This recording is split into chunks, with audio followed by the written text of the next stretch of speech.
The galaxy had learned to fear the Empire's iron grip, but in the shadows of Corellia, something impossible was happening. A man without sight had begun to see through walls of lies the stormtroopers built around their cruelty. He moved through darkness like it was his home, stopping injustice with nothing but his fists and a conviction that justice could exist even without the Force. The Empire called him a terrorist. The people whispered his name like a prayer, and Colonel Yularen, the ISB's most ruthless hunter, would stop at nothing to drag this blind devil into the light and break him. But how do you capture a man who hears your heartbeat through durasteel walls, who turns your own darkness against you, and who refuses to believe that hope is a crime worth dying for? The hyperspace lanes above Corellia shimmered with Imperial traffic, vast star destroyers hanging in orbit like sentinels carved from durasteel and malice. Below, in the industrial sprawl of Coronet City, smokestacks vomited ash into twilight skies, and the Empire's boot pressed down on throats that once sang songs of freedom. This was the galaxy 2 years after the fall of the Republic, after the Jedi had been extinguished, after hope had learned to whisper instead of shout. In the alleys where neon bled onto rain-slicked permacrete, where the desperate gathered in cantinas that reeked of cheap liquor and cheaper dreams, a new kind of shadow had begun to move. Not a Jedi, not a soldier. Something the Empire had no name for, no protocol to contain. A blind man who saw everything they tried to hide. The story began not with fire or fanfare, but with silence. Matthew Murdoch had no memory of how he arrived. The last thing he recalled was the deafening roar of something tearing through reality itself, a sound that seemed to split atoms and bend light, followed by weightlessness and a cold that froze the marrow in his bones. Then darkness, which for him was nothing new, and the smell of ozone mixed with burning circuitry. When consciousness returned, it came with pain radiating through his ribs and the taste of copper on his tongue. He lay on metal grating, cold and unfamiliar, hearing sounds that made no earthly sense. The hum of energy fields, the rhythmic pulse of machinery that seemed to breathe. Voices speaking in accents he'd never heard, words in a language his mind somehow passed, even as his ears insisted they were alien. He pushed himself upright slowly, every muscle protesting. His senses expanded outward in concentric waves, mapping the space around him through sound and vibration. He was in some kind of cargo hold, massive and cavernous, filled with crates that smelled of lubricant and unknown metals. The air tasted recycled, sterile, wrong. Beyond the hull, he could hear the distant thrum of engines that dwarfed anything he'd ever encountered, a bass note that seemed to resonate through dimensions. And beyond that, nothing. No city sounds. No traffic. No heartbeats save his own and a handful of others somewhere distant in this labyrinthine structure. Wherever he was, it wasn't Hell's Kitchen. Matthew stood, his red suit torn in places he didn't remember, the devil horns on his cowl intact but bent. He reached out with his other senses, that preternatural awareness that had defined him since childhood, since the accident that had stolen his sight and given him something infinitely stranger. The world resolved itself in layers of sensation. Temperature gradients painted walls and corridors. Air currents spoke of ventilation shafts and sealed bulkheads. The metallic tang of the hull told him this vessel was immense, possibly the size of multiple city blocks, and moving through something that wasn't quite air and wasn't quite vacuum. He heard footsteps approaching, heavy boots on deck plating, and with them came the smell of sweat and blaster residue, and something else, something sharp and chemical that reminded him of fear. Two figures rounded the corner, humanoid but wrong in subtle ways their heartbeats revealed. One had a pulse too regular, too mechanical, a cybernetic enhancement, perhaps. The other breathed with the slight wheeze of someone used to recycled air and dust. They spoke to each other in that strange language, and Matthew's mind translated without his consent, as if some force beyond comprehension had rewritten the neural pathways that processed speech. Cargo inspection, level 7. Check for contraband before we make orbit. I still don't understand why we're hauling civilian freight.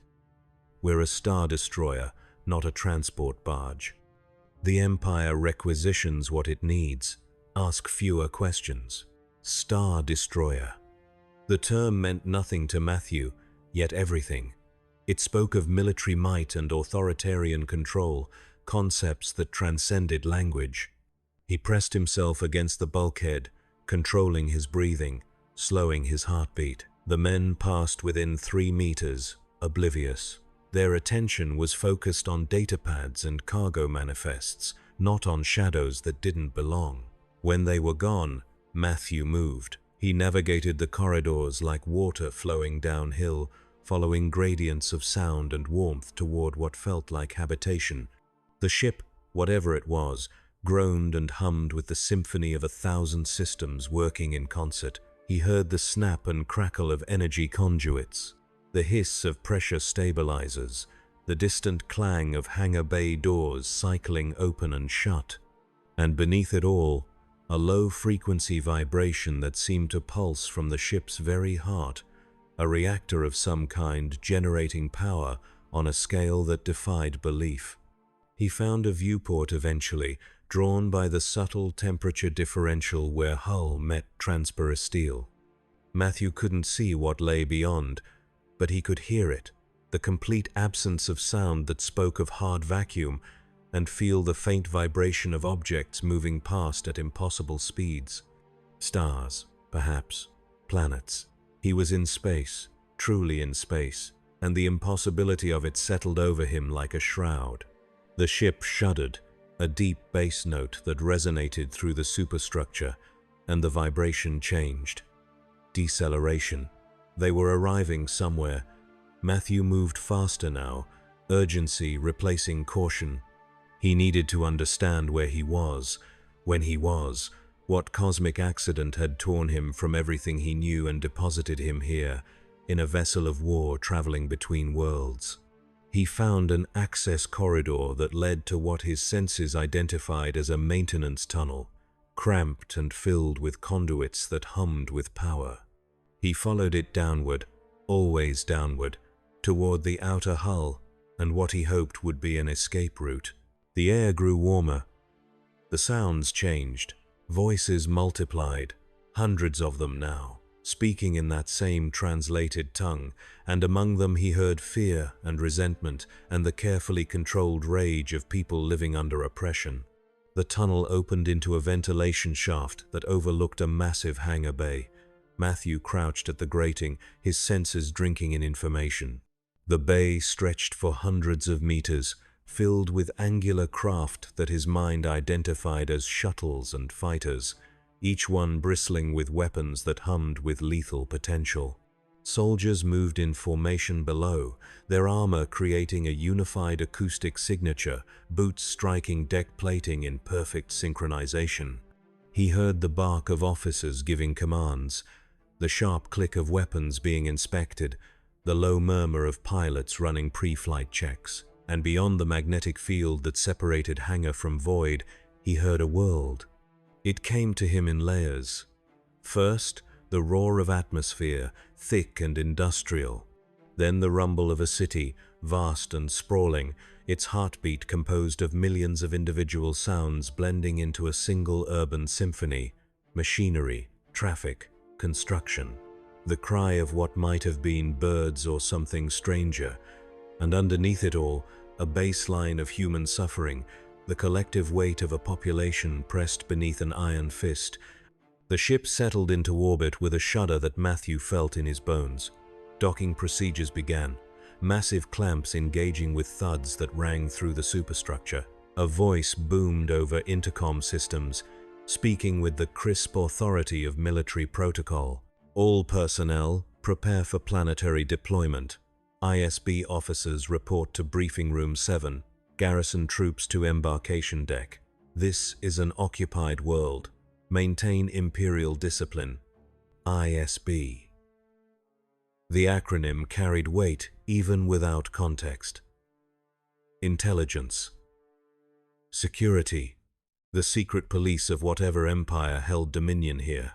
Matthew filed the information away and moved, following the ventilation system deeper into the ship toward the docking mechanisms and what he hoped would be an opportunity.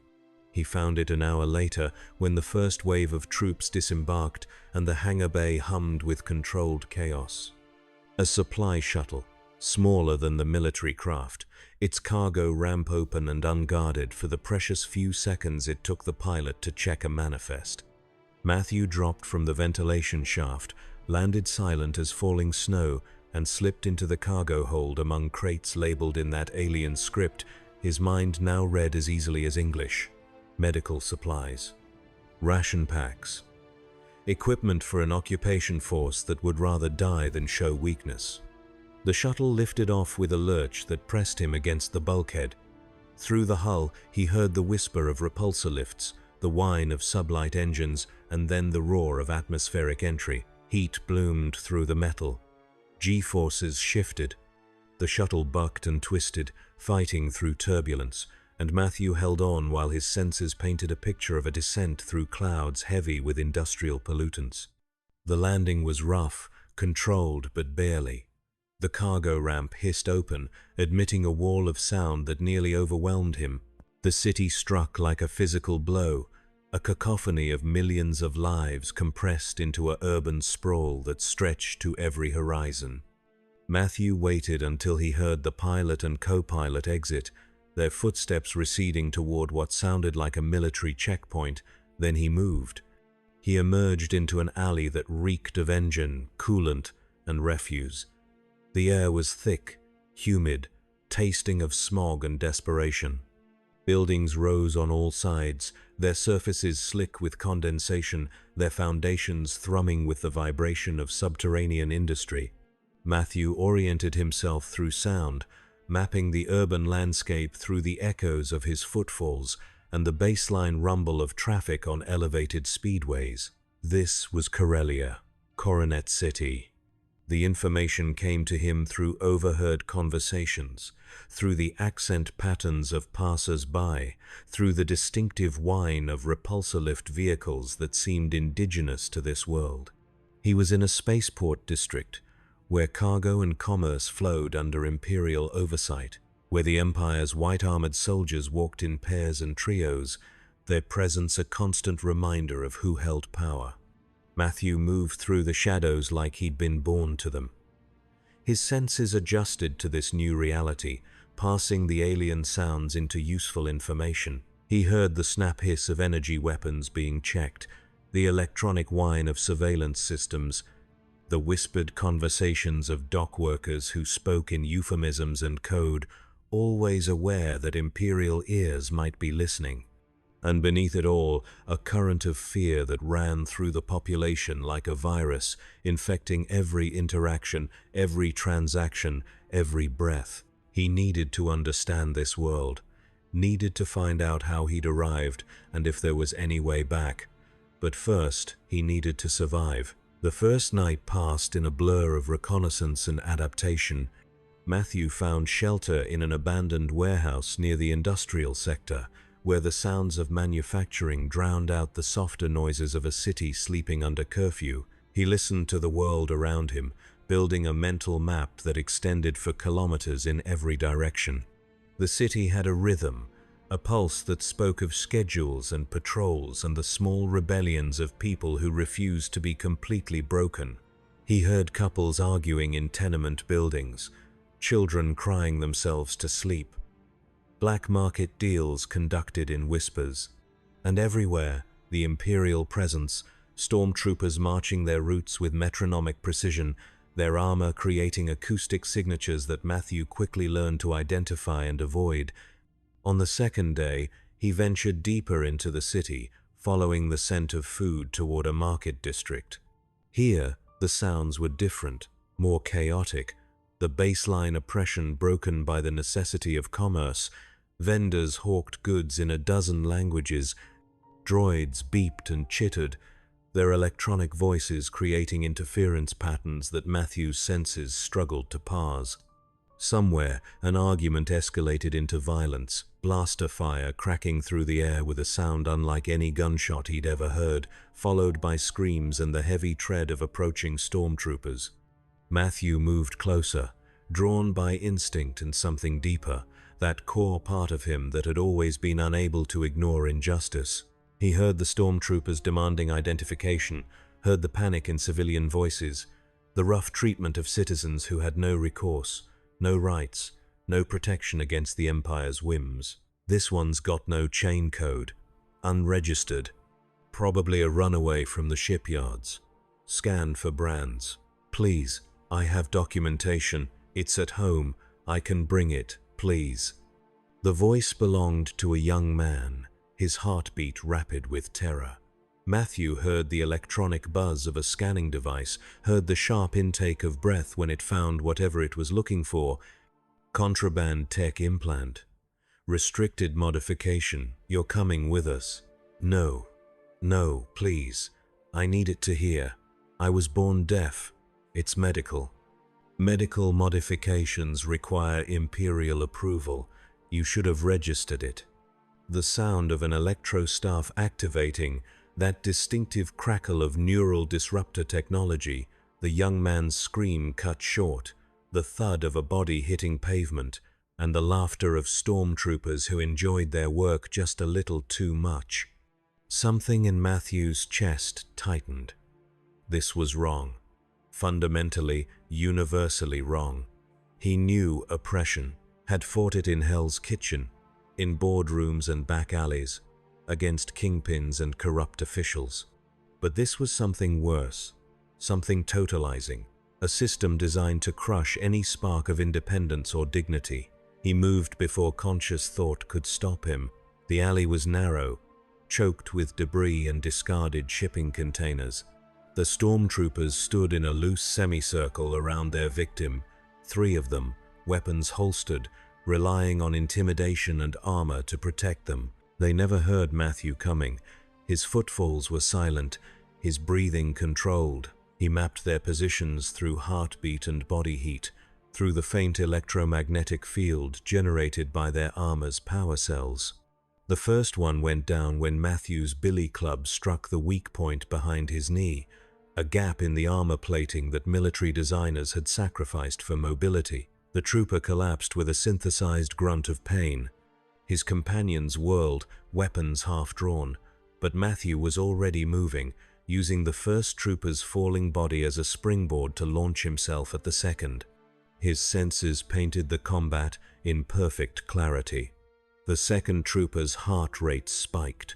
Adrenaline flooded his system. He was pulling his blaster up, finger tightening on the trigger, but Matthew was faster. He struck the weapon's barrel, redirecting the shot that went wild, scorching permacrete 3 meters to the left. Then his elbow found the trooper's throat, above the armor gorget, crushing the larynx and dropping him choking to the ground. The third trooper got his weapon clear and fired.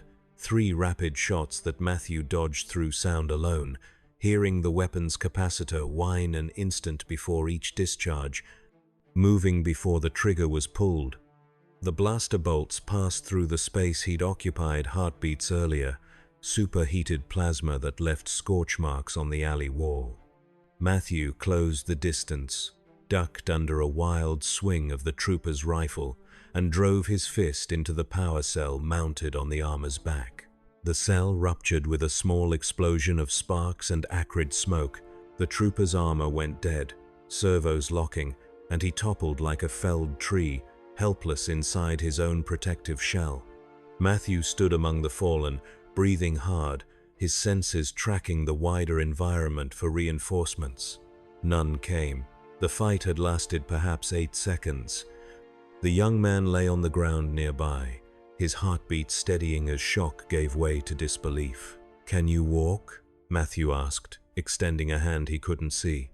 The young man stared at him, at the devil-horned figure in red standing over Imperial stormtroopers like something from a fever dream.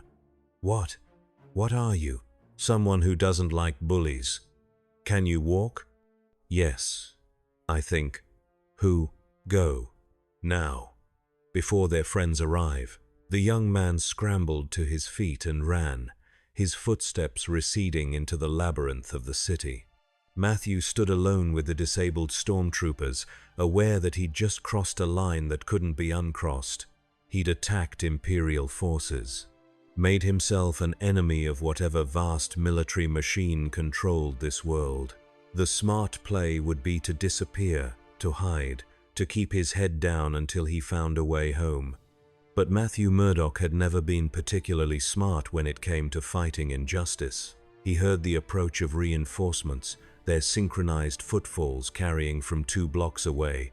He melted into the shadows, climbing a drainage pipe with fingers that found purchase on microscopic imperfections, pulling himself onto a rooftop where the sounds of the city washed over him in waves.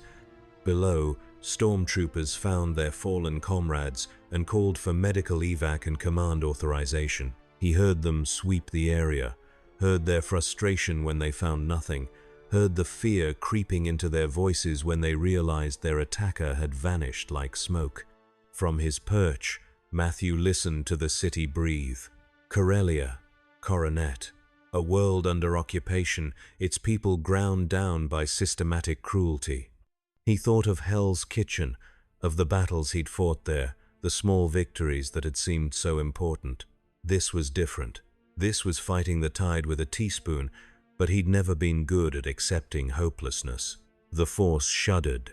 Miles away, in a command center overlooking the city's central plaza, Colonel Wolf Yularen of the Imperial Security Bureau stood before a holographic display, his weathered face carved from decades of military service and intelligence work. He was old guard, a veteran of the Clone Wars who had served the Republic with distinction and now served its successor with the same meticulous dedication. His white uniform was immaculate, his posture rigid.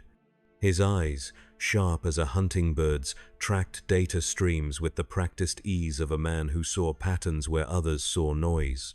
The report had crossed his desk an hour ago. 3 stormtroopers disabled in Sector 7, no weapons fire detected, no use of explosives or heavy ordnance, no electromagnetic signatures consistent with combat droids or modified technology, just 3 trained soldiers taken down by unknown assailants and left unconscious in an alley while their victim escaped. Yularen didn't believe in coincidences. He'd spent too many years hunting separatist spies and criminal networks to accept random violence. Everything had a pattern. Every action left traces. This incident, small as it seemed, resonated with something he couldn't quite name, a discordant note in the carefully orchestrated symphony of Imperial control. He pulled up the patrol recordings, what little existed. The stormtroopers' armor cameras had been disabled, whether by design or malfunction the techs couldn't determine. Local surveillance in that sector was minimal, the Empire having deemed the area low priority. But there were audio feeds, environmental sensors, witness statements being collected even now. One detail caught his attention. A survivor, the young man the stormtroopers had been detaining, had given a description to local enforcers before disappearing into the warren of tenements. A figure in red, horned, moving with impossible speed and precision, fighting without weapons, or at least without anything recognizable as such. Yularen's fingers drummed against the holotable's edge. Red, horns. The description was absurd, the kind of thing frightened civilians invented to explain what they didn't understand. Yet, the evidence was undeniable. 3 stormtroopers down, no thermal signatures suggesting heavy firepower, no forensic traces of conventional weapons. Either this was an elaborate hoax, or something new had entered his theater of operations, something the Empire's databases and protocols couldn't account for. He opened a comm channel to his senior analyst, a sharp-eyed woman named Callus, who had a gift for finding needles in haystacks. Pull all incident reports from the past standard week. Cross-reference any unusual altercations, unexplained injuries to Imperial personnel, or civilian accounts of vigilante activity. I want patterns, no matter how small. Searching now, Colonel. May I ask what we're looking for? An anomaly, Yularen said quietly. One that fights like a trained operative, but dresses like propaganda. Find it. The analysis took 3 days. In that time, Matthew Murdoch became a shadow haunting Coronet City's forgotten places. He learned the rhythms of occupation, the schedules of patrols, the locations where the Empire's grip was tightest and where it loosened just enough for rebellion to breathe. He intervened in small ways at first. A dock worker being shaken down by corrupt officers found his tormentors unconscious in a storage bay. A family being evicted for failure to meet production quotas woke to find their debt mysteriously erased from Imperial records, the bureaucrat responsible nursing a concussion and a healthy fear of dark places. Matthew operated on instinct and information gathered through eavesdropping. His senses gave him advantages that defied this galaxy's understanding. He could hear whispered conversations through ferrocrete walls, taste the chemical signature of fear and deception on the air, feel the vibrations of a speeder's approach from blocks away, and he used these gifts, the way he always had, to protect those who couldn't protect themselves. But each intervention left traces, witnesses, stories that spread through the underground networks like wildfire. The man in red who appeared from nowhere, the devil who punished the Empire's cruelty with surgical precision, the blind vigilante who saw everything the stormtroopers tried to hide. Callus brought Yularen the compiled data on the morning of the 4th day. 17 incidents, all in sectors 6 through 9, the industrial and residential zones where Imperial presence was meant to maintain order through fear. Security footage had been scrubbed or disabled. Stormtroopers disabled with precise strikes to armor weak points. Local collaborators found beaten but alive, their corruption exposed, their victims freed. And in each case, the same description. A figure in red, horned, moving through shadows like they were his natural habitat. Never killing, always disappearing before reinforcements arrived. "It's one operative," Callus said, her voice carrying certainty earned through years of analysis. A single individual, highly trained, conducting surgical strikes against Imperial authority. The pattern suggests advanced reconnaissance capabilities and intimate knowledge of our patrol routes and response times. "A rebel cell?" Yularen asked, though he already knew the answer. "Unlikely. Rebel cells work in groups, use conventional weapons, target strategic infrastructure. This is personal, punitive. Someone with a grudge against the occupation, operating alone. Or someone building a legend," Yularen murmured. He'd seen it before, charismatic individuals who became symbols, whose actions inspired others to resist. The Empire had learned to crush such figures quickly before they could metastasize into something larger. "Alert all garrison commanders. I want every patrol doubled in the affected sectors. Deploy surveillance droids. And put a bounty on information leading to this vigilante's capture. Make it substantial enough to tempt even the loyalists. Colonel, with respect, if this individual has managed to evade detection for this long, then we adapt," Yularen interrupted. "The Empire doesn't tolerate chaos, Callus.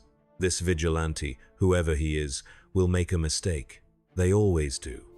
And when he does, we'll be waiting." Matthew felt the noose tightening 3 nights later. The patrols had multiplied, their routes randomized, their response times shortened to minutes instead of hours. Surveillance droids hummed through the streets, their sensor arrays sweeping for thermal signatures and biometric data. The city's oppression deepened, checkpoints appearing on street corners, random searches becoming routine harassment. He'd caused this. His actions, meant to help, had brought down harder measures on the very people he was trying to protect. The guilt sat in his chest like a stone, familiar and bitter. It was the eternal calculus of vigilantism. Every action created reactions. Every victory carried costs, measured in suffering displaced, never eliminated. He stood on a rooftop in Sector 8, the night air thick with the smell of industrial runoff and cooking fires. Below, a checkpoint processed workers returning from the shipyards, stormtroopers examining identification cards with the bored cruelty of bureaucrats armed with blasters. Matthew listened to their conversations, heard the casual racism and contempt, the jokes about quotas and punishment details. And he heard something else. A voice, young and frightened, belonging to a girl who couldn't have been more than 15 standard years. She was arguing with a checkpoint officer, her words tumbling over themselves in panic. "Please, my father needs medicine. He's sick. The credits were for his treatment. I didn't steal anything. Scan shows you withdrew 500 credits this morning. Your family's account shouldn't have that much. Unauthorized income is taxable at 90%. You owe the Empire 450 credits, effective immediately." "But I earned it." "Overtime shifts, double rotation. It's legal." "Nothing's legal without Imperial approval. Pay or we confiscate the medicine." The girl was crying now, her heartbeat spiking toward panic attack levels. Matthew heard her fumble with a bag, heard the clink of what passed for currency here, heard her count out her father's life in coins while stormtroopers laughed. He moved without thinking. The drop from the rooftop to street level was 3 stories, enough to shatter bones on impact. But Matthew had learned his body's limits long ago, had pushed them further than any ordinary human should survive. He hit an awning halfway down, used it to redirect momentum, landed in a crouch on permacrete with a sound like a whisper. The checkpoint was 30 meters away. 7 stormtroopers. Elevated position, fortified with portable barricades and a mounted repeating blaster. Terrible odds by any conventional standard. Matthew had faced worse in Hell's Kitchen. He picked up a piece of debris, ferrocrete rubble from some long-ago bombardment, and hurled it at the checkpoint's floodlight. The rock flew true, guided by senses that calculated trajectory through sound alone. The light exploded in a shower of sparks, plunging the checkpoint into sudden darkness. Confusion erupted. Stormtroopers shouted contradictory orders. The girl screamed. Someone fired a blaster, the shot going wild, and suddenly the checkpoint was chaos and crossfire, armored figures firing at shadows and each other. Matthew moved through the pandemonium like a dancer following choreography, only he could hear. He heard each trooper's heartbeat, each inhalation, each shift of weight. He struck with precision born from years of practice, his billy club finding armor gaps, nerve clusters, the vulnerable points where plastoid plating gave way to flesh. Bodies dropped, weapons clattered. The mounted blaster swiveled wildly, trying to track a target that existed between seconds and shadows. He reached the girl in under 10 seconds, grabbed her arm, pulled her toward the alley where darkness was absolute and his advantage overwhelming. Behind them, stormtroopers rallied, voices cutting through panic with military training. Floodlights blazed, shots rang out, blaster bolts scorched the alley entrance, superheated plasma that hissed and spat where Matthew had been heartbeats before. He ran, pulling the girl behind him, his senses mapping an escape route through the urban maze. Left at the intersection where he could hear the echo of an open courtyard. Right into a maintenance tunnel where the sounds of pursuit faded, down a level where old Republic-era infrastructure still honeycombed beneath Imperial construction. The girl kept up, her fear giving way to adrenaline, her trust in this red-clad stranger absolute, because the alternative was capture and worse. They emerged 10 blocks away, in a residential sector where the sounds of the checkpoint battle were distant thunder. Matthew released the girl's arm, stepped back, controlled his breathing.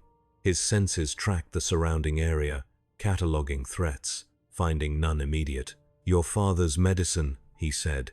"Where is it?" The girl fumbled in her bag, pulled out a small package. Her hands shook. "They didn't take it. You stopped them before. Get home, take care of him. And next time the Empire comes with questions, you don't know anything about a man in red.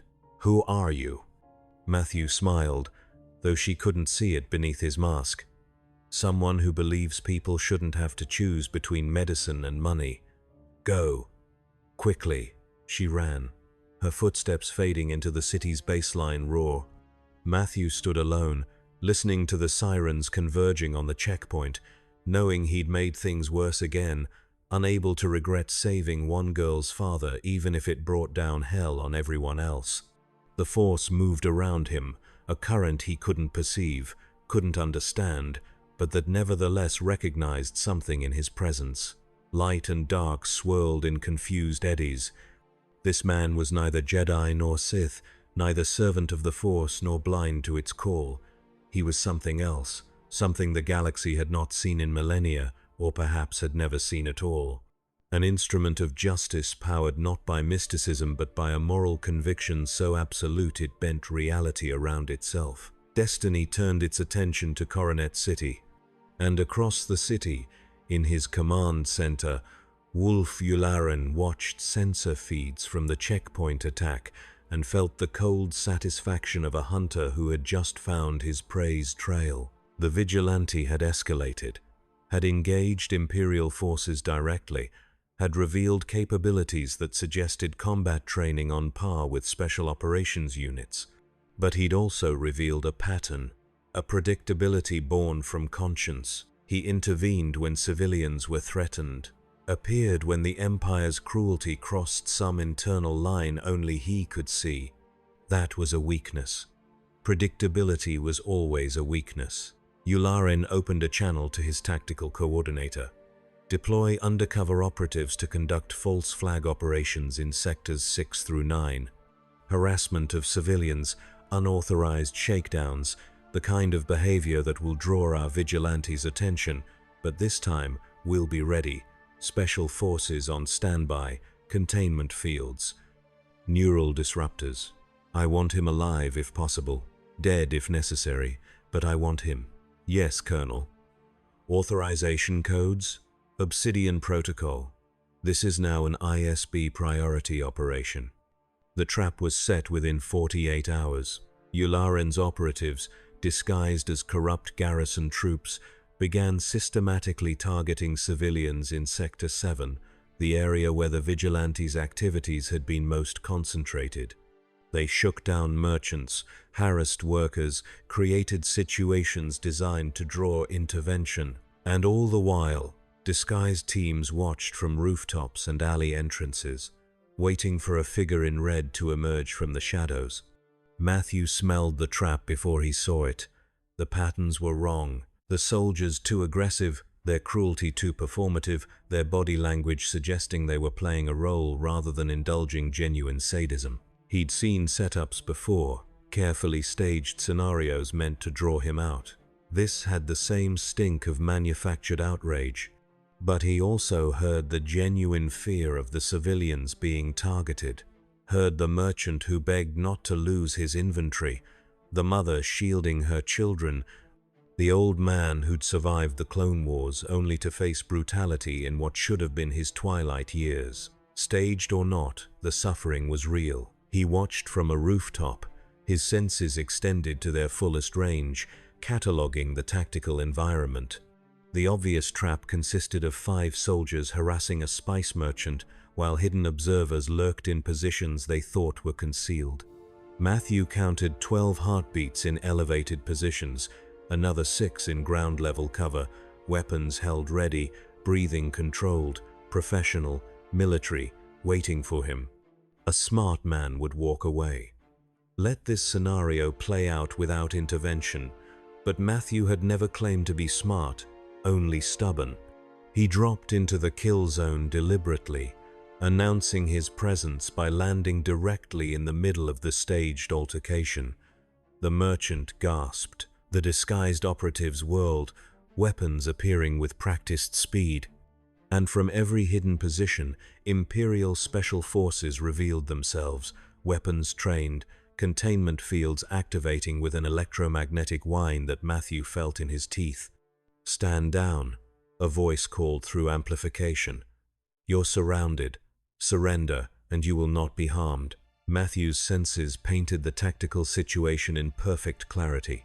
23 hostiles, armed with blasters and neural disruptors, containment fields forming a perimeter, their energy signatures creating pressure waves in the air. No clear escape route, no friendly positions, just him against the Empire's best, in a scenario designed to neutralize every advantage he possessed. He smiled beneath his mask. "I'm blind," he called back, his voice carrying across the sudden silence. "How can I stand down when I can't see your weapons?" Confusion rippled through the ranks. Officers exchanged glances. The trap had been designed for an opponent who relied on sight, on conventional visual reconnaissance. A blind man changed the calculations. Matthew moved before they could adapt. He'd been mapping the area since arriving, building a three-dimensional acoustic model of every surface, every object, every potential weapon or shield. He grabbed the merchant's cart, a heavy repulsor platform laden with spice containers, and hurled it at the nearest containment field generator. The impact disrupted the field, creating a gap in the perimeter just wide enough for a man to slip through. Blaster fire erupted. Matthew was already moving, his senses tracking each shot through the whine of capacitors charging, the electromagnetic flux preceding each discharge.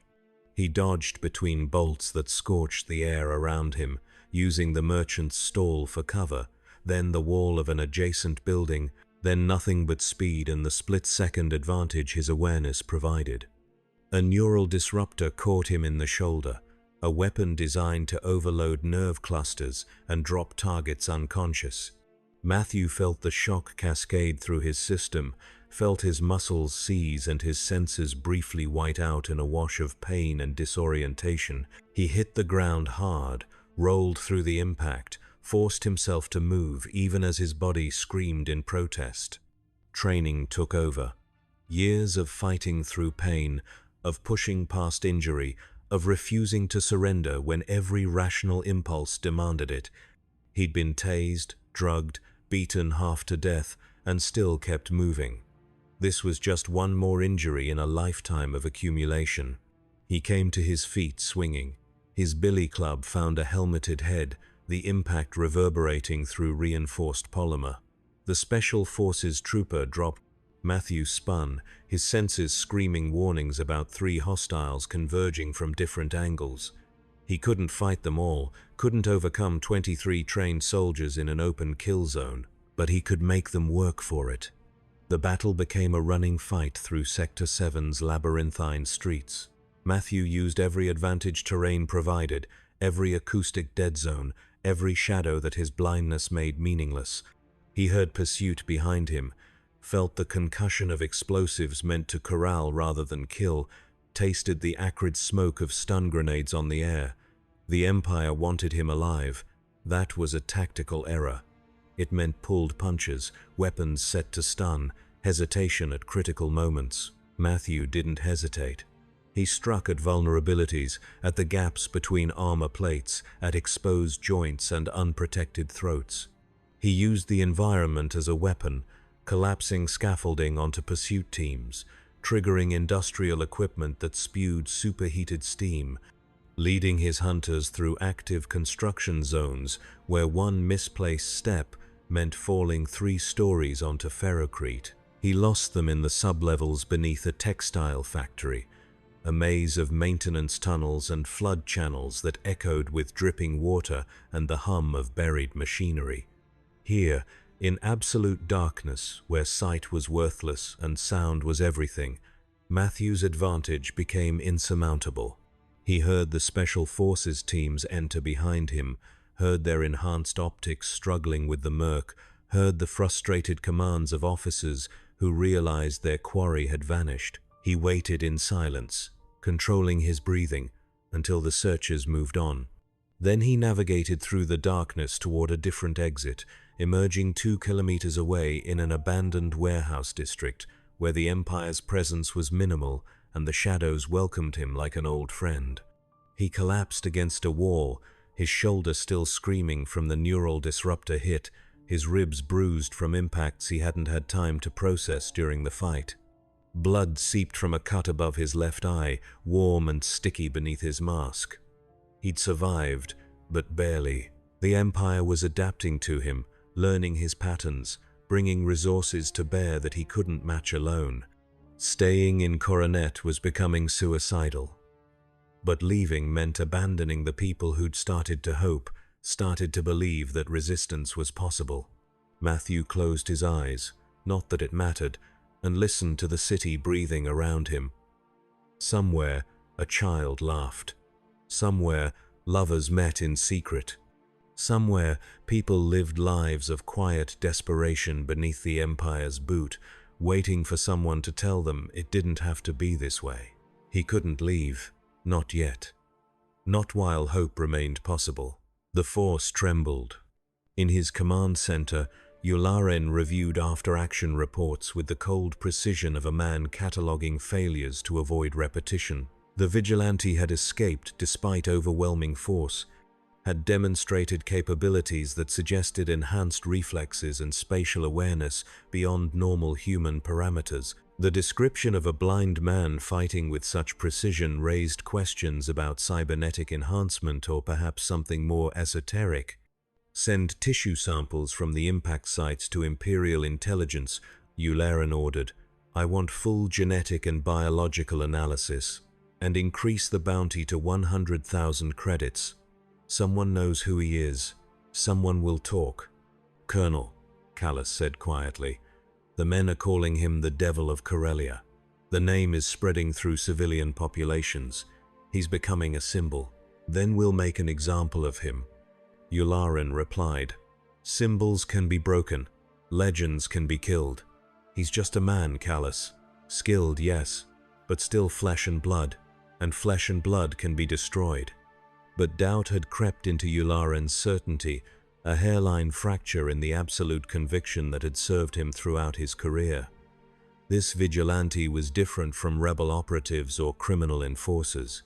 He fought without ideology, without tactical objectives, without anything resembling a conventional strategic goal.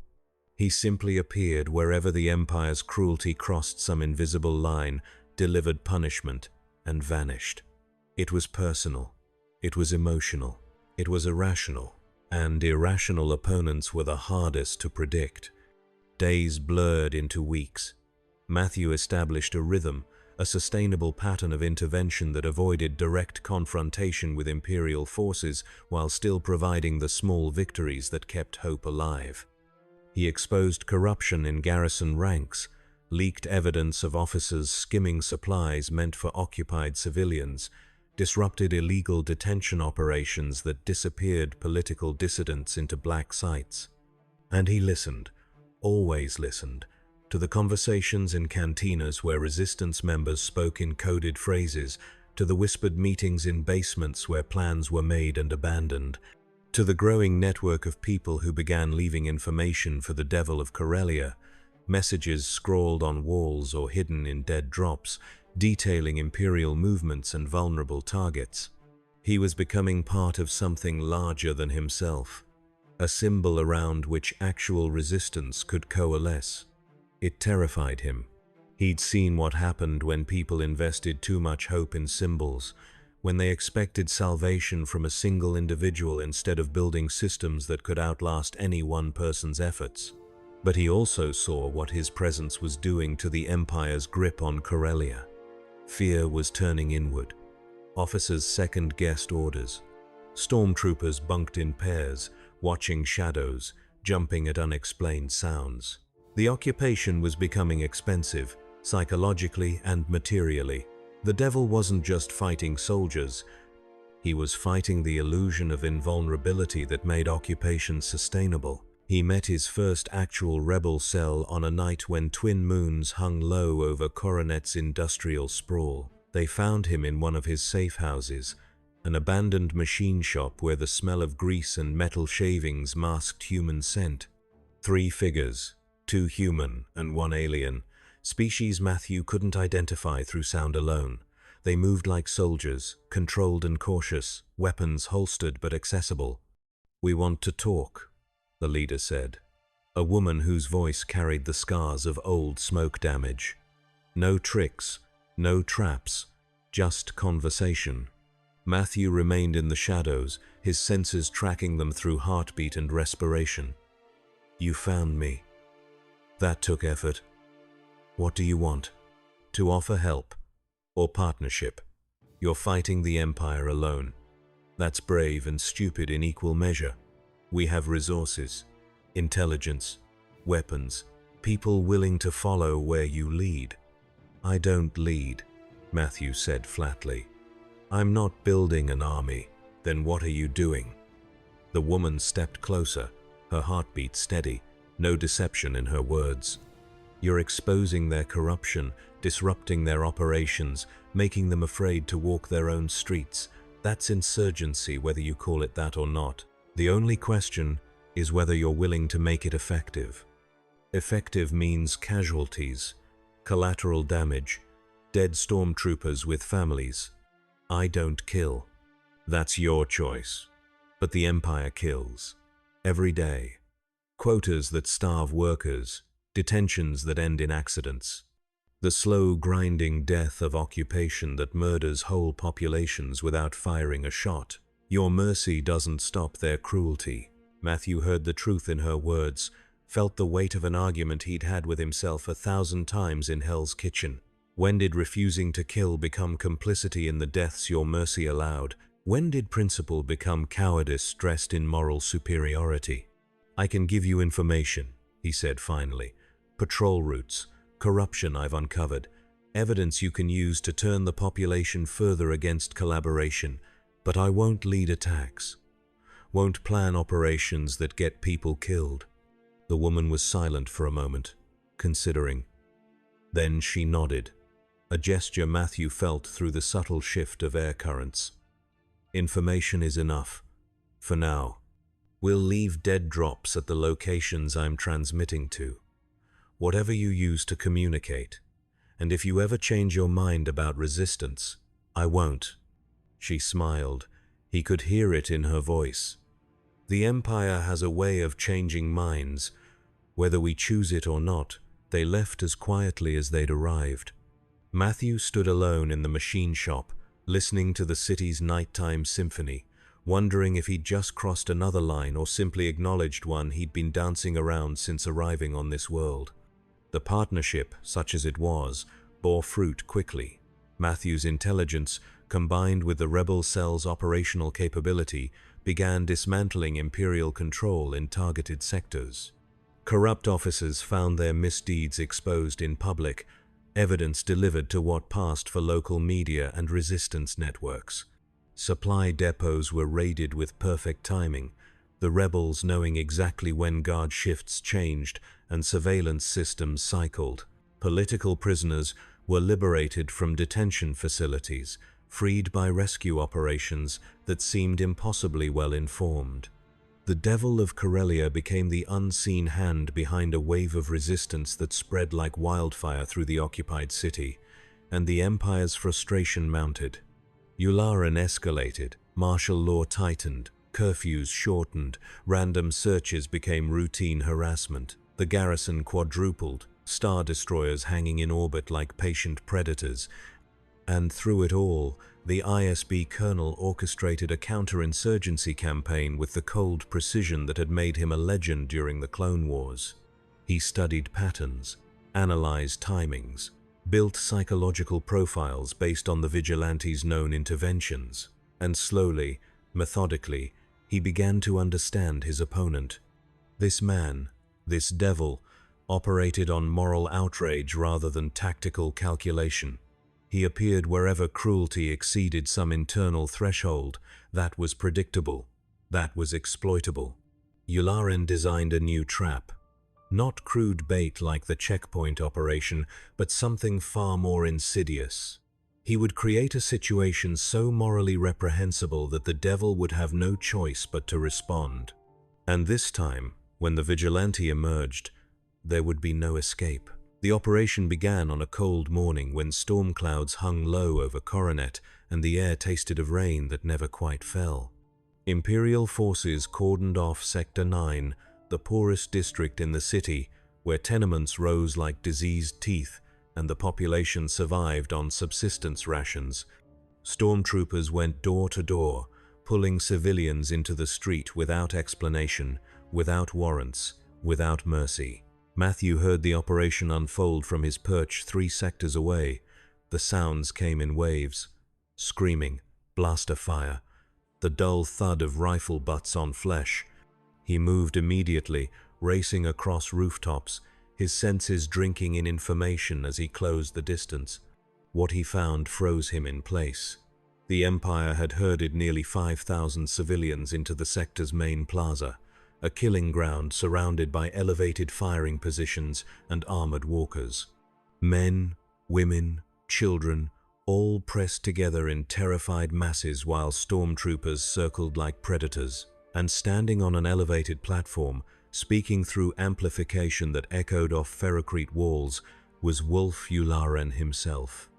"Citizens of Corellia," the colonel's voice boomed, "for weeks you have harbored a criminal, a vigilante who attacks Imperial forces, disrupts lawful operations, and spreads sedition through false hope. This insurgent hides among you, relies on your silence, and so you share responsibility for his crimes." Matthew's hands clenched into fists.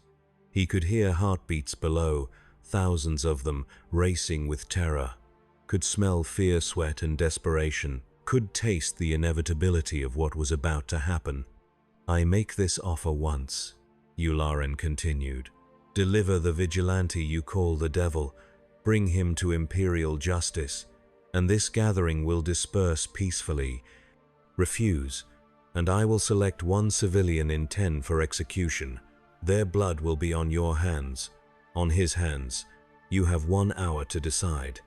The plaza erupted in chaos, screaming, crying, arguments breaking out as people turned on each other, fear dissolving community into self-preservation. Matthew listened to it all, his enhanced senses making him witness to every moment of terror, every desperate plea, every parent begging for their child's life. Yularen had calculated perfectly, had created a moral equation with no good answer. If Matthew surrendered, the Empire would make an example of him, would execute him publicly, and crush the hope he'd inspired. If he didn't, innocent people would die, and their deaths would be his fault, his responsibility, his failure. He could fight, could attack the plaza, try to disrupt the execution, maybe save some lives before overwhelming force brought him down. But 5,000 civilians in a kill zone, surrounded by armored walkers and elevated firing positions, it would be a massacre. He'd die, they'd die, and the Empire would win. Or he could walk away. Let this play out. Survive to fight another day. Let 10% of 5,000 people die, their blood on his conscience, but preserve himself as a symbol for future resistance.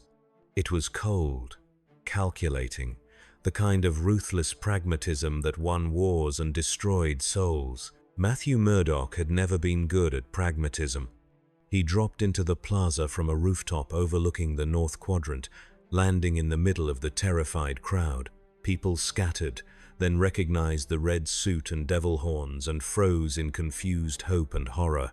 Stormtroopers whirled, weapons tracking, and from his elevated position, Yularen smiled, a cold expression of satisfaction earned through patience and prediction. "Hold your fire," the colonel commanded. "Let him approach." Matthew walked through the crowd, his presence creating ripples in the packed mass of humanity. He heard whispers following him. "The Devil. He came. He's real. He's here." The hope in those voices cut deeper than any blade, made every step toward the platform an exercise in walking through broken glass. He stopped at the platform's base, his face tilted up toward where Yularen stood with a contingent of Special Forces troopers. "Let them go. I'm what you want. You're what I'll have," Yularen corrected. "But dispersing this gathering depends entirely on your cooperation. Surrender your weapons. Allow yourself to be restrained. Make no attempt to escape." Fulfill these conditions, and these citizens walk free. Refuse, and I begin executions immediately. And after I'm in your custody? That depends on what we learn from interrogation. But they will be released. You have my word as an Imperial officer. Matthew's senses passed the colonel's heartbeat, his respiration, the microtells in his voice that would indicate deception. He found none. Yularen meant what he said. He was a man of procedure, of codes and regulations, someone who believed in the Empire's legitimacy and operated within its frameworks. He would keep his word because anything else would be dishonorable, and honor still meant something even to monsters. Matthew unclipped his billy clubs, dropped them to the pavement. The sound echoed like thunder in the sudden silence. He raised his hands, empty, and waited. Stormtroopers swarmed him. Restraints snapped around his wrists, magnetic cuffs that locked with electronic clicks. Hands grabbed his arms, his shoulders, his head, forcing him down to his knees on cold permacrete. Someone yanked off his mask, exposing his face to open air and the collective gasp of 5,000 witnesses. He looked like them, just a man, blind, his eyes revealing the scars of whatever accident had stolen his sight. No cybernetics, no visible enhancements. Just flesh and determination and a devil costume that suddenly seemed pathetic without the mystique it had carried. Yularen descended from the platform, his footsteps measured, and stood before the kneeling vigilante. Your name, Matthew Murdoch. Origin? You wouldn't believe me if I told you. Try me. Matthew smiled, tasting blood where someone had split his lip during the takedown. Another universe, another reality, brought here by an accident I don't understand, to a galaxy I don't belong in. Yularen studied him, searching for deception, finding only the absolute sincerity of a man who had nothing left to lose. Impossible. And yet here I am. The colonel gestured to his troopers. Take him to Detention Block 7. Maximum security. No contact with other prisoners. I want full medical and biological scans before interrogation begins. He turned to address the plaza, his voice carrying across the terrified crowd. This gathering is dismissed. Return to your homes. Remember what you witnessed here. The Empire's justice is patient, it is thorough, and it is absolute. The crowd dispersed in waves, people fleeing before the Empire could change its mind. Matthew listened to them go, heard relief and grief and guilt in their footsteps. They'd been saved by his sacrifice. Would remember him as a symbol that proved resistance was possible, even if doomed. The thought brought no comfort. They hauled him to a transport, threw him into a prisoner compartment that smelled of disinfectant and fear. The vehicle lifted off, repulsor lifts humming, and through the hull Matthew heard the city receding, heard the sounds he'd learned to navigate by being replaced by the sterile quiet of an Imperial detention facility. The Force observed. Neither light nor dark claimed this man who fought without mysticism, who channeled justice through conviction rather than cosmic power. He was an anomaly, a variable the galaxy's ancient patterns had not accounted for. And in the detention blocks where he would be questioned and broken and eventually executed, the Force waited to see what would emerge from the crucible of his captivity. The interrogation began 12 hours after Matthew's arrest. They'd stripped him of his suit, dressed him in a gray detention jumper, conducted medical scans that revealed his blindness and the unusual neural activity that compensated for it. His genetic profile returned human baseline with minor anomalies the techs attributed to environmental factors or genetic drift. No cybernetics, no implants, no technological enhancement that explained his capabilities.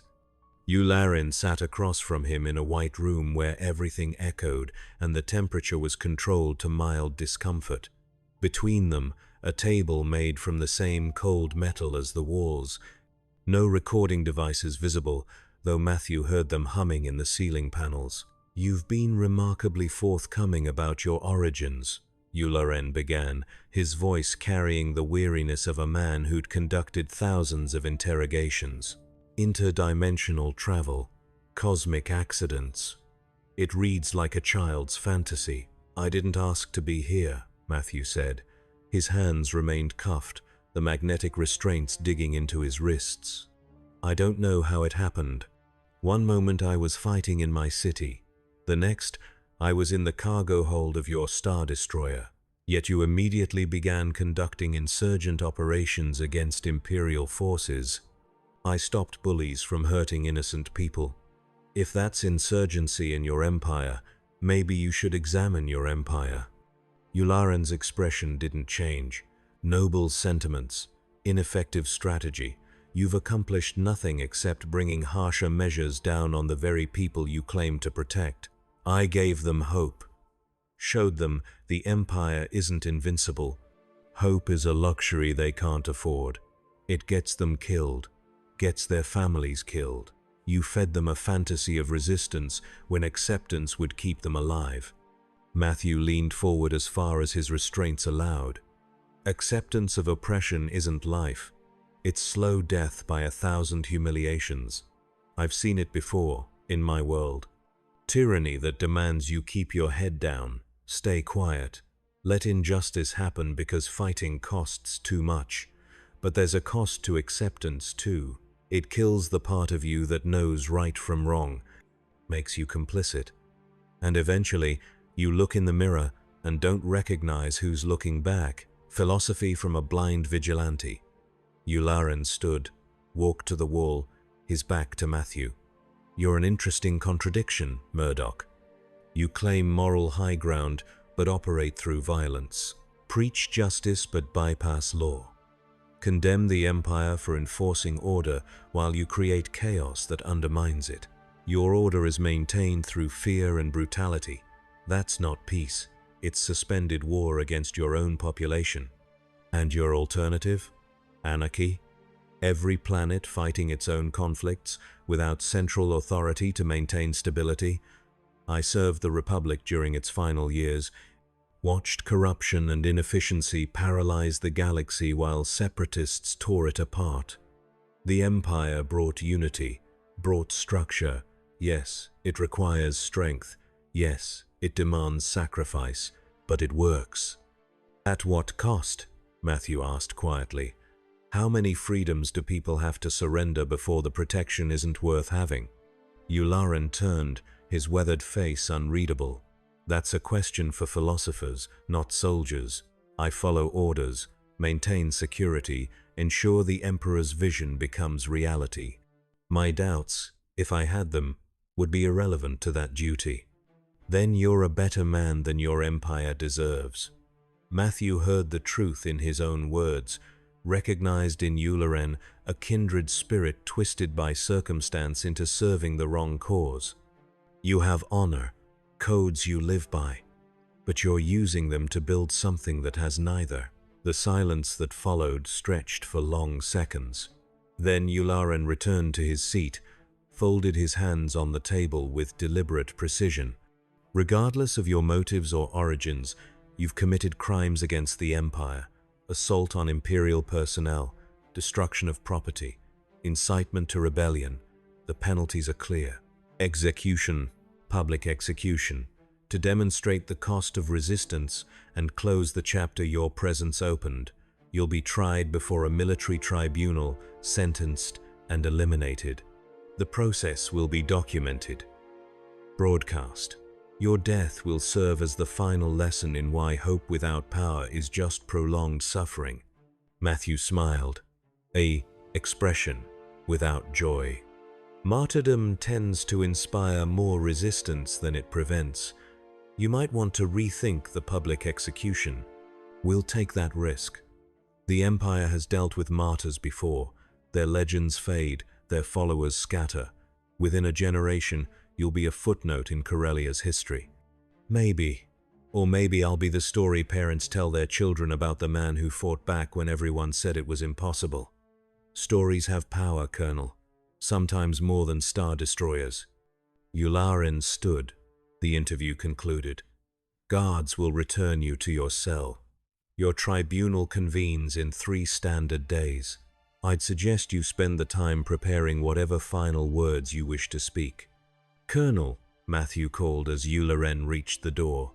"When you go home tonight, when you're alone with your thoughts, ask yourself if this is the galaxy you wanted to build, if the order you're maintaining is worth the cost it extracts from people who just want to live without fear." Yularen paused, his hand on the door control. For a moment, Matthew heard his heartbeat falter, heard some deep-buried doubt surface like a submarine breaching dark water. Then it submerged again, drowned beneath decades of service and the psychological armor officers built to survive wars. "Good night, Murdoch. For what it's worth, I hope whatever comes next is quick." The door sealed with a hiss of pneumatics. Matthew sat alone in the white room, his wrists aching, his senses mapping the detention facility around him through sounds and vibrations and the faint electromagnetic signatures of power systems. He was 3 levels below ground, surrounded by ferrocrete walls 2 meters thick, guarded by rotating details of stormtroopers backed by automated defense systems. Escape seemed impossible. Matthew had made careers of impossible. He listened, not to the immediate environment, but to the deeper rhythms of the facility. The change of guard shifts, the patterns of foot traffic, the power cycling that indicated maintenance schedules and vulnerable moments. The facility was designed to hold criminals and political prisoners, people who relied on conventional senses and conventional means of escape. It wasn't designed to contain someone who could hear a guard's heartbeat through 3 meters of ferrocrete, who could map structural weaknesses through the echoes of his own breathing. 3 days until execution. 72 hours to find a weakness, exploit it, and disappear into a city that would be locked down the moment his absence was discovered. The odds were astronomical, the chances of success microscopic. But Matthew had faced worse in New York, had escaped from Fisk's operations and hand assassins and corrupt cops who wanted him dead. He closed his eyes, not that it mattered, and began to plan. The first day in detention passed in isolation. They fed him twice, processed gruel that tasted of chemicals and despair, delivered by guards who never spoke and never came close enough for him to attempt anything. He ate mechanically, storing energy, keeping his body ready even as they tried to grind him down through boredom and sensory deprivation. But they couldn't deprive senses they didn't know he possessed. Matthew listened to the facility's secrets, heard the whispered conversations of prisoners in adjacent cells, rebels and criminals, and people whose only crime was existing in ways the Empire disapproved. He heard the guards discussing their assignments, complaining about duty rosters and the increased security brought by housing the Devil of Corellia. He heard the deeper structural sounds, the groan of the building settling, the hum of ventilation systems, the rhythmic pulse of power conduits running through walls and floors. And he heard something else, a sound that didn't belong, a irregular tapping, faint and purposeful, coming from the cell above his. Not random noise, not accident, code. Matthew had learned Morse in law school, a curiosity pursued during late-night study sessions. The pattern matched, letters forming, words forming messages. Someone was trying to communicate. He listened, translating each tap into phonetic components. DEVILQUESTIONYOUTHERE. Matthew moved to the corner of his cell where the tapping originated, placed his palm against the wall, tapped back, HERE. WHOASKS. The response came quickly. RESISTANCE CELLSEVEN CAPTURED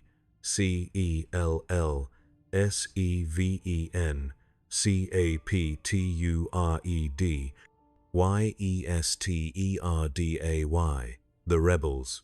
Matthew's information sharing had compromised them, led the ISB to their location. Guilt settled in his chest, familiar and bitter. He'd tried to help, and instead delivered people into the Empire's torture chambers. SORRY, he tapped back. NOTYOURFAULT WEKNEWRE.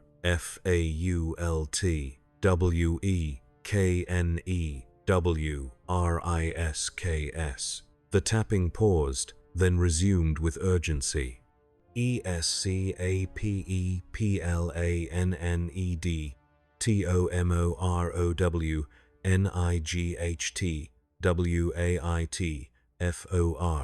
ESIGNAL. Matthew's mind raced. An escape attempt by the resistance cell, scheduled for the night before his tribunal. If they succeeded, the chaos might provide cover for his own escape. If they failed, the facility would lock down even tighter, making any attempt impossible. But sitting in a cell waiting for execution wasn't an option he could accept. HOW, he tapped. CAN. HELP. The response took longer, the prisoner above him clearly debating whether to trust someone whose presence had led to their capture. Finally, the tapping resumed. WHEN LIGHTS FAIL MOVE EAST FOLOW HOUNDSWEFINDYOU. The next day crawled past with the slow torture of anticipation. Matthew exercised in his cell, keeping his body ready, running through the kata that had sustained him through years of vigilantism. His senses remained extended, tracking guard rotations, cataloging the sounds that indicated shift changes and vulnerable moments. The tribunal was scheduled for the following morning. If the escape didn't happen tonight, there would be no second chance. Evening arrived with dimmed lights and the smell of the night meal being distributed. Matthew ate without tasting, his attention focused outward. He heard the guards complete their rounds, heard the facility settle into its nocturnal rhythm, fewer personnel active, attention divided between actual threats and the numbing boredom of night watch. Then, at precisely 2 hours after midnight, the lights died. Darkness fell across the detention facility, absolute and sudden. Emergency systems kicked in after 3 seconds, bathing corridors in red light, but the cell blocks remained black. Matthew heard confusion erupt, guards shouting contradictory orders, prisoners beginning to scream and hammer on doors. And beneath the chaos, a new sound. Metal groaning, locks disengaging. The resistance had someone on the inside, someone with access to security systems. Matthew's cell door clicked open. He moved immediately, his senses guiding him through the darkened corridor with perfect confidence.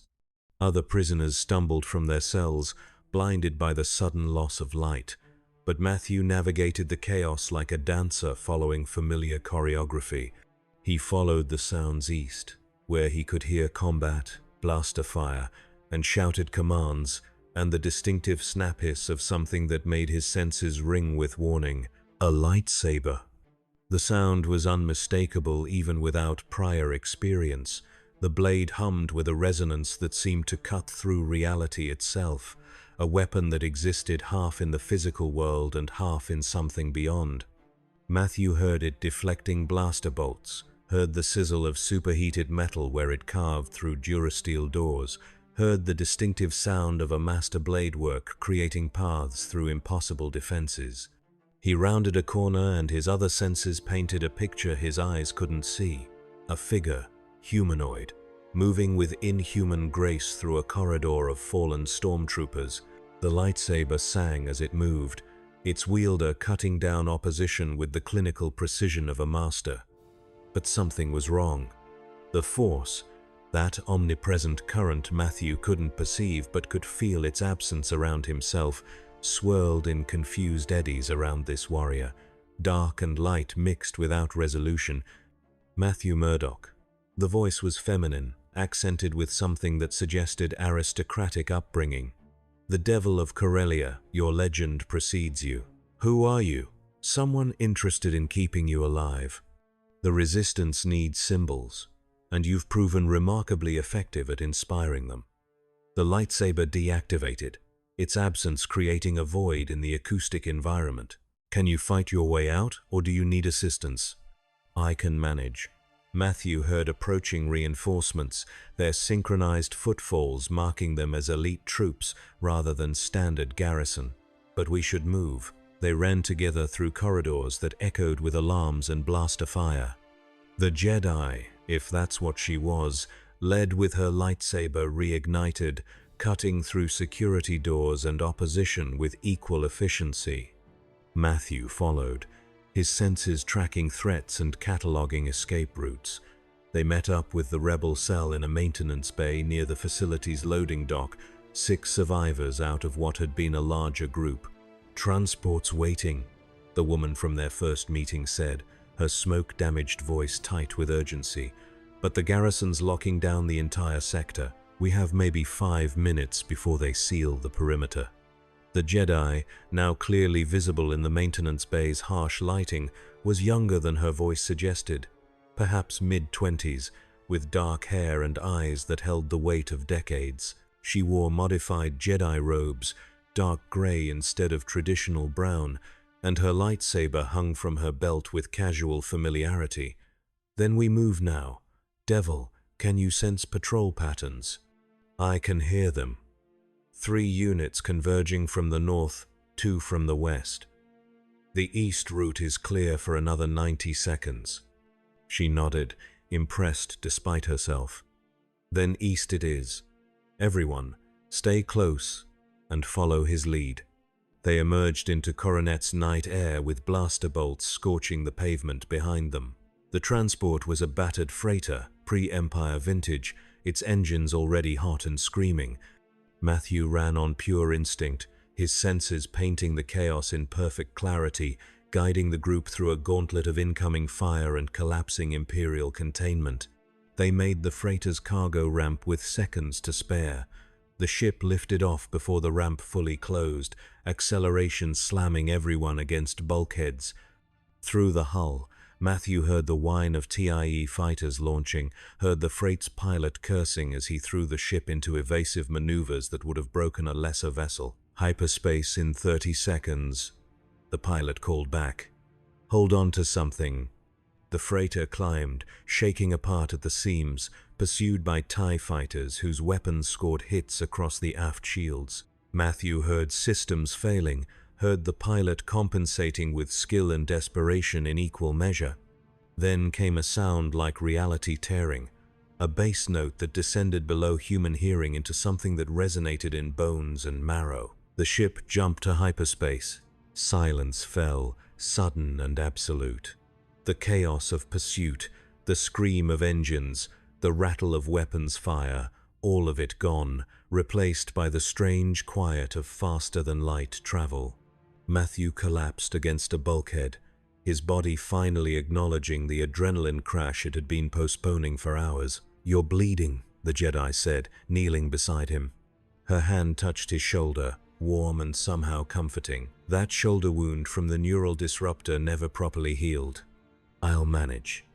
Matthew's senses tracked the ship around him, felt the strange not-quite motion of hyperspace, heard the rebels beginning to relax now that immediate danger had passed. "Where are we going?"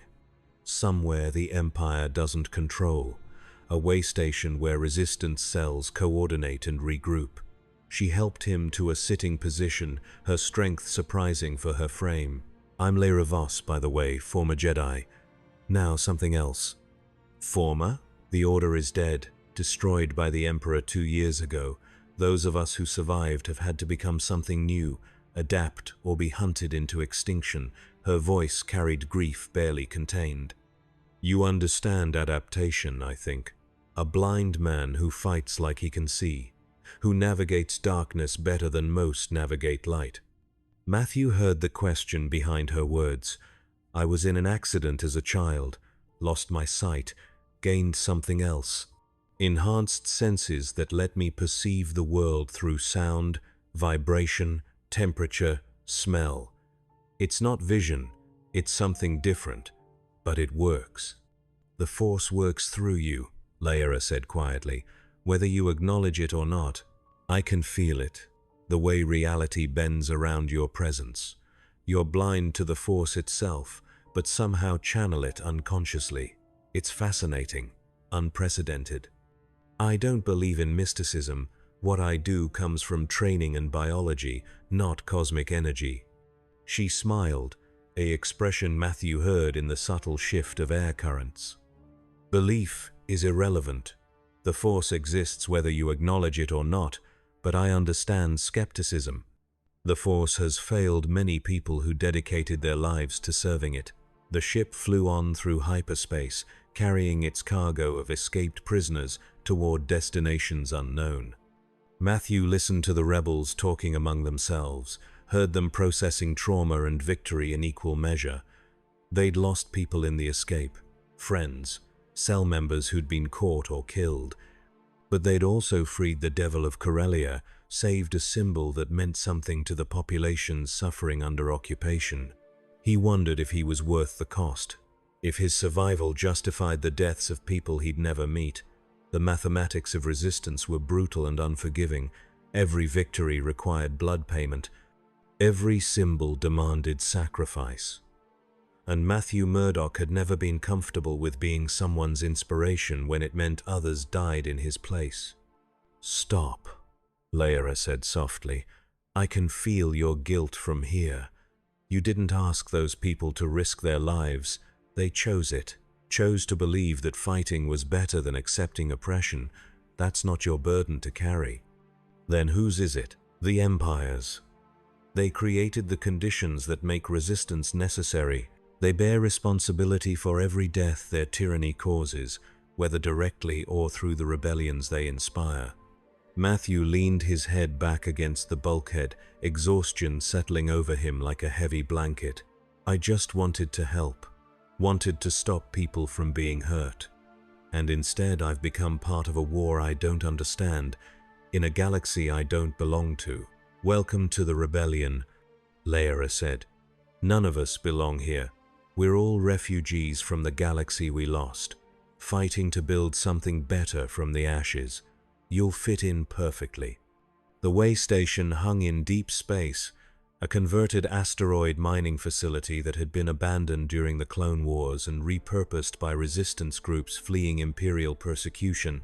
It was small, cramped, filled with people from a dozen species speaking languages. Matthew's inexplicable translation ability rendered into comprehensible speech. The corridors smelled of recycled air and communal cooking, of unwashed bodies and the particular scent fear took when mixed with determination. Layra led him through the maze of passages to a medical bay where his shoulder wound was properly treated and his various other injuries catalogued by a medical droid whose bedside manner consisted of efficiently delivered pessimism. The droid informed him he'd cracked 2 ribs, torn a muscle in his left calf, and was suffering from malnutrition and sleep deprivation. Matthew thanked it for the diagnosis and ignored its recommendations for rest. He had questions that needed answering.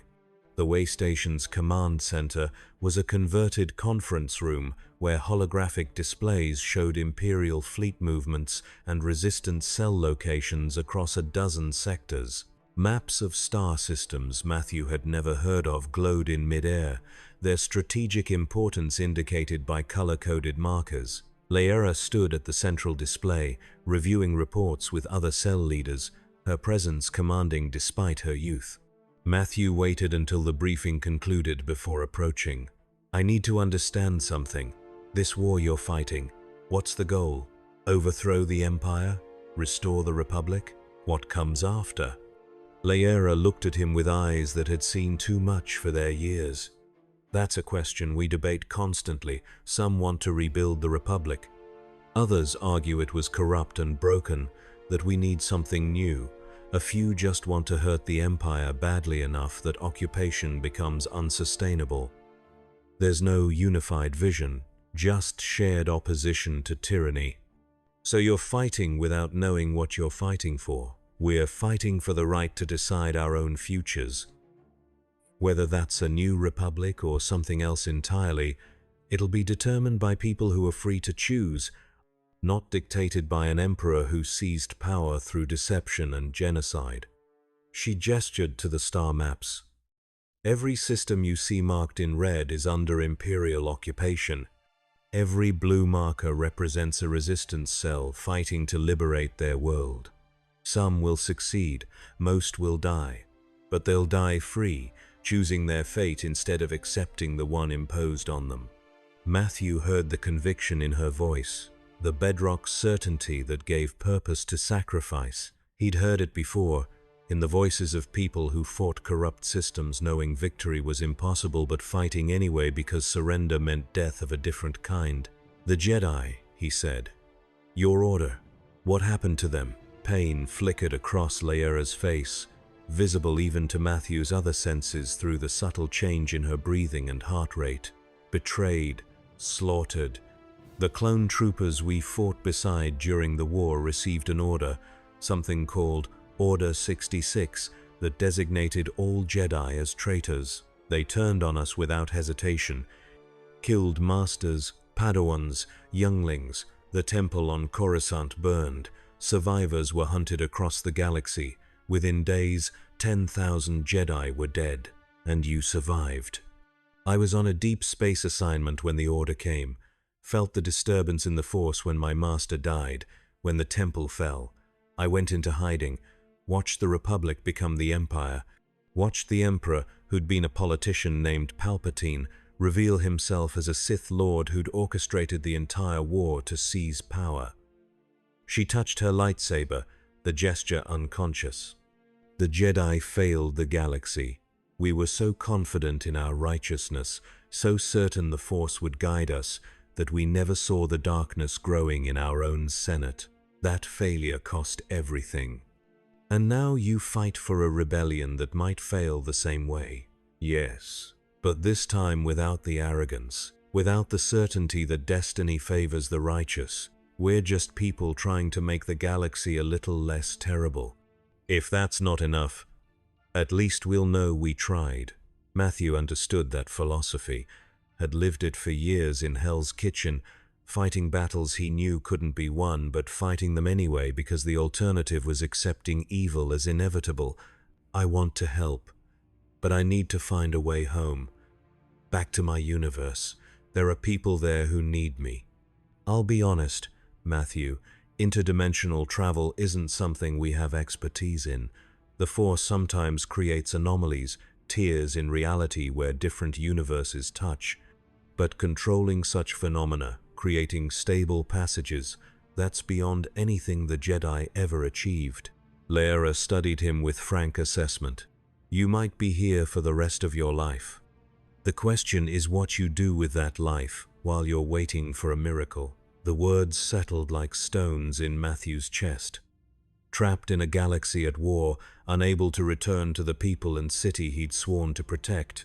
Karen, Foggy, the people of Hell's Kitchen who depended on the devil watching their streets. All beyond his reach, perhaps forever. He thought of Frank Castle's words, spoken years ago during an argument about methods and meaning.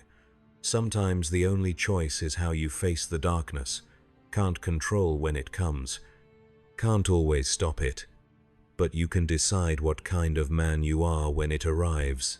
"Then I fight," Matthew said quietly. "Help your rebellion. Use what I can do to make the Empire pay for every atrocity. And maybe, if there's a god or a force or whatever cosmic power runs this galaxy, maybe it'll open a door back home." Laera extended her hand. Matthew took it, felt the calluses earned from years of lightsaber practice, felt the strength beneath skin and bone. "Welcome to the rebellion, Devil of Corellia. Try not to get yourself killed before you become a legend." The weeks that followed blurred into a routine of training and missions. The way station became a base of operations where Matthew learned the galaxy's geography, its factions and conflicts, its strange logic of hyperspace, and the force and technologies that seemed like magic to his earthborn sensibilities. He trained with Laera, learning to translate his enhanced senses into advantage against opponents who relied on the Force for precognition and spatial awareness. He found his fighting style worked beautifully against Force users who expected conventional patterns, who predicted through mystical awareness rather than reading body mechanics and acoustic tells. The rebels equipped him with gear adapted to his needs. A new suit, armored with materials that could withstand glancing blaster shots and insulated against neural disruptors. Communication devices that worked through audio cues rather than visual displays. Weapons that felt comfortable in his hands, billy clubs reinforced with cortosis weave that could deflect lightsaber strikes, a gift from Laera that spoke volumes about her assessment of his skills. And they sent him on missions. Small operations at first, raids on Imperial supply depots and intelligence gathering in occupied cities.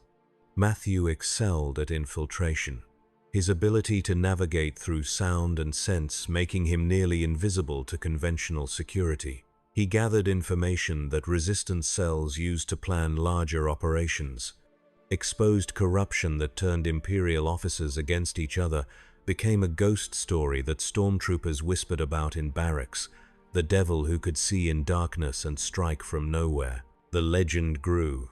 The Devil of Corellia became the Blind Devil, a symbol that spread across resistance networks through a dozen sectors. Civilians who'd never seen him knew his name.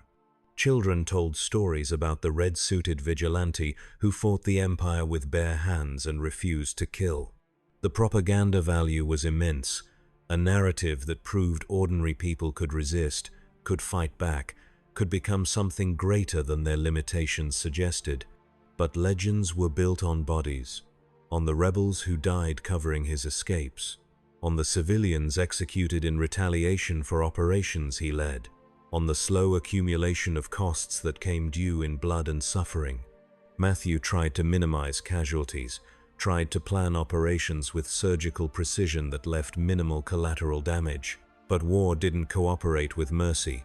People died, mistakes happened, and each death added weight to a burden that threatened to crush him beneath its accumulated grief. 4 months after his escape from Imperial detention, the rebellion assigned him a major operation. A rescue mission targeting a research facility on an ice world called Megiddo, where the Empire was conducting experiments on political prisoners.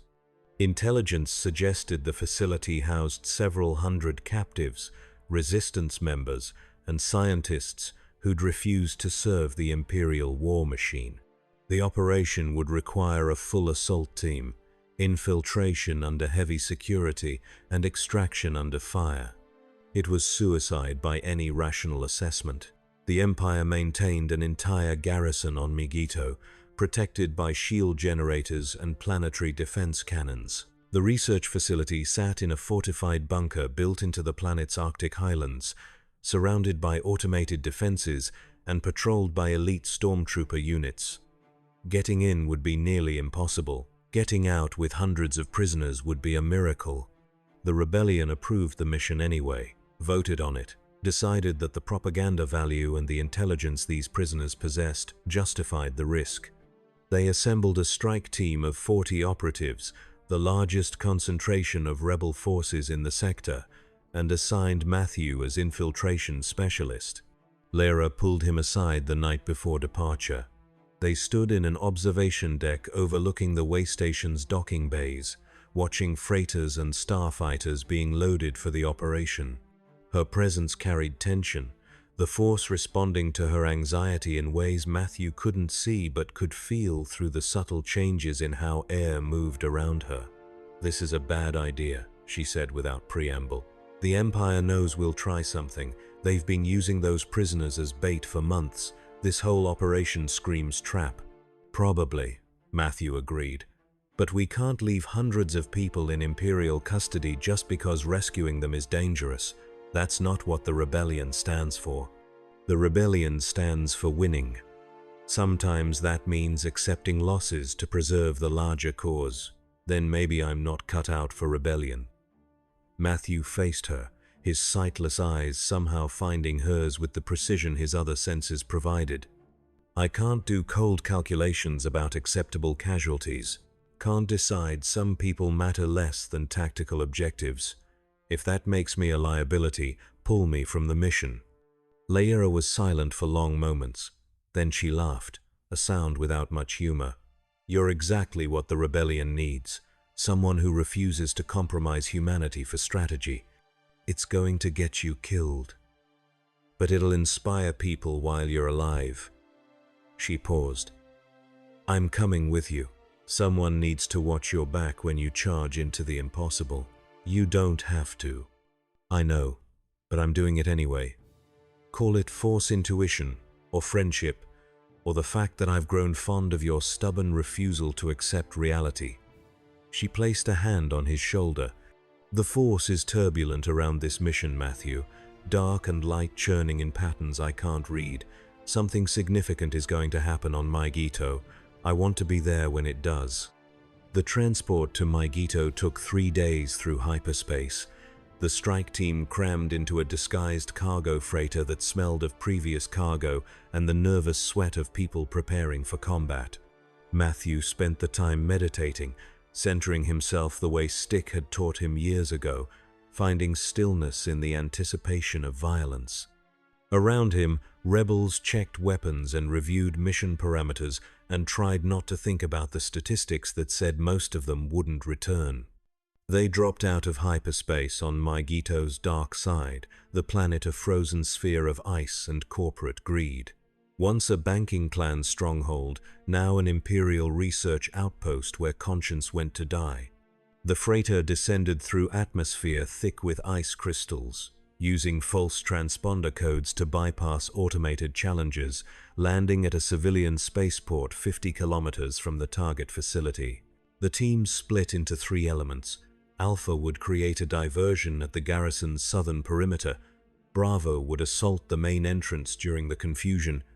Charlie, consisting of Matthew, Lyra, and 6 specialists, would infiltrate through the facility's waste management system and locate the prisoners while defenses were focused elsewhere. It was a terrible plan, but terrible plans were all they had. The infiltration began at local midnight, when Maigito's twin moons hung low and ice winds howled across the tundra. Matthew led Charlie team through Arctic wilderness, his senses navigating terrain that would have been impossible for normal humans. He heard the creak of ice sheets beneath their feet, the whisper of crevasses opening in the permafrost, the distant rumble of seismic instability that made this planet a death trap for the unwary. They reached the waste management outflow point as Alpha Team's diversion erupted. Explosions bloomed across the southern perimeter, drawing garrison forces toward the threat. Alarms wailed. Searchlights swept the tundra. And in the confusion, Charlie team entered the facility through a maintenance tunnel that reeked of chemicals and human waste. The facility's interior was cold as a tomb and twice as welcoming. Matthew's senses painted a picture of corridors lined with detention cells, of laboratories where screams echoed at intervals suggesting torture masked as interrogation.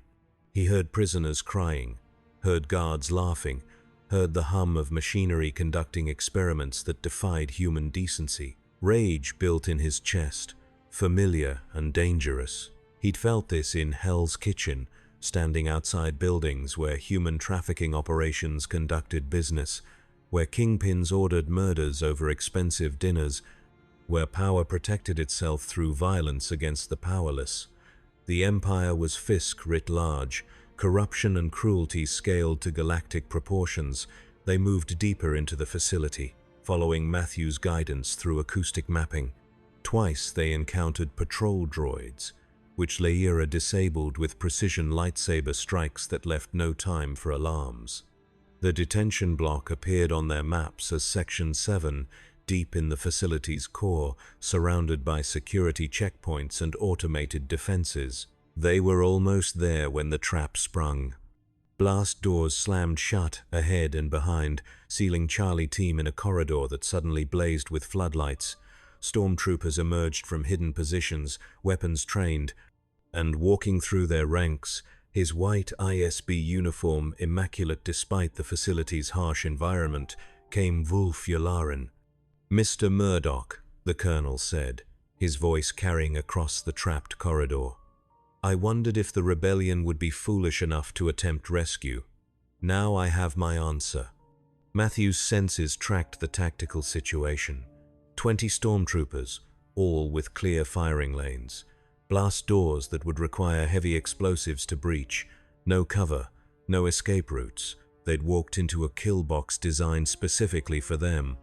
"Let the prisoners go," Matthew said, knowing the futility but unable to remain silent. "They've done nothing except refuse to serve your empire."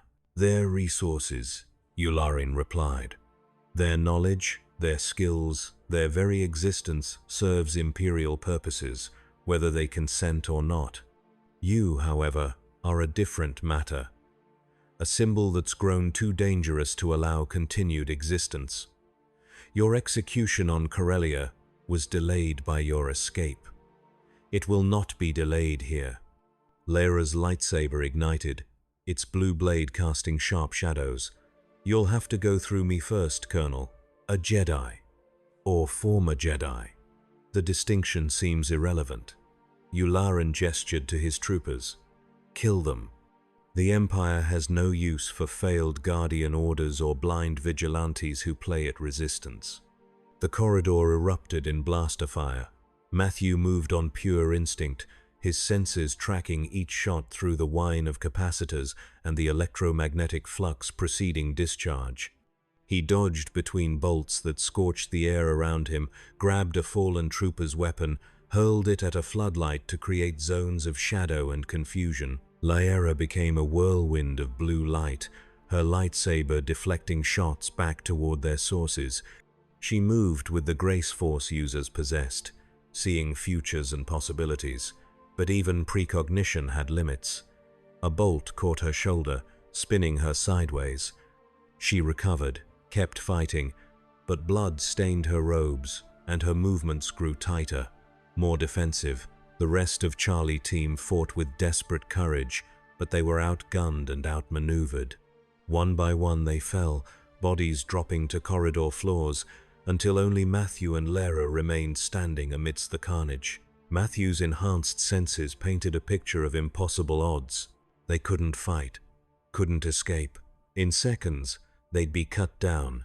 Another failed resistance operation that would be documented and filed and used to demonstrate the futility of opposing the Empire. Then the Force screamed. Matthew felt it, somehow, despite his blindness to mystical energies. The universe lurched sideways, reality bending around a presence that had just entered the facility. It was darkness absolute, a void in the Force so profound it seemed to swallow light and hope and possibility itself. He heard Lyra gasp, heard her lightsaber waver as terror unlike anything he'd sensed from her washed through the corridor. "Vader," she whispered, the name carrying weight that transcended mere identification. Heavy footsteps approached, mechanical breathing echoing through corridors with the rhythm of an industrial respirator. The stormtroopers parted, weapons lowering in the presence of something that made even trained killers step back, and through their ranks walked a figure from nightmares, 7 feet of black armor and billowing cape, a helmet that reflected no light and revealed nothing human. Darth Vader, Dark Lord of the Sith, stood at the corridor's entrance and surveyed the scene with the patient regard of a predator assessing prey. "Colonel Yularen." The voice that emerged from the helmet was deep, mechanically distorted, empty of anything resembling warmth. "You have done well to contain this insurgent cell. The Emperor is pleased." "Thank you, Lord Vader." Yularen's voice carried respect edged with fear. "The prisoners are ready for transport. Shall we proceed with execution?" Vader's helmet turned toward Matthew, regarding him with the kind of attention that suggested interest rather than dismissal. "This one, the blind vigilante whose legend has spread through the Outer Rim. You claim to perceive reality without sight." It wasn't a question, but Matthew answered anyway. "I see well enough to know cruelty when I encounter it." Cruelty. Vader seemed to taste the word. Such primitive morality, good and evil, justice and oppression. These are concepts the weak use to explain their suffering. The Force acknowledges only strength, power, the will to impose order on chaos. Then the Force is as broken as your empire.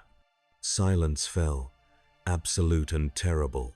Matthew heard Lera's heartbeat spike toward panic, heard Yularen's sharp intake of breath, heard the stormtroopers shift nervously.